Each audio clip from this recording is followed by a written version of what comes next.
দাম্পত্য জীবনে শান্তি আসার জন্য স্ত্রীর অনেক কিছুকে হজম করা শিখতে হয় স্বামীর। নবী করিম সাল্লাল্লাহু আলাইহি ওয়াসাল্লাম জীবনে অনেক ঘটনা ঘটেছে। আয়েশা রাদিয়াল্লাহু তাআলা আনহা ঘরে ছিলেন, তিনি তার নিয়ম ছিল যে স্ত্রীর ঘরে থাকতেন, রান্না বাড়া তিনি করতেন। অন্য স্ত্রী এক বাটি খাবার দিয়ে একটা কাজের মেয়েকে পাঠাইছেন, খাদ্দামাকে কৃতদাসীকে পাঠিয়েছেন এক বাটি খাবার দিয়ে, তরকারি দিয়ে ধরেন।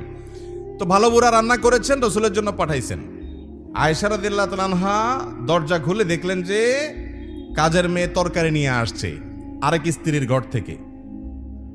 তো এই টাইমে যে কোনো মানুষই, যে কোনো মহিলারই মাথা গরম হওয়ার কথা, আমার বাসায় আজকে উনি থাকবে, আমি যা খাওয়াবো, তুমি আবার ওখান থেকে এক বাটি দিয়ে ভালো হওয়ার চেষ্টা করতেছো।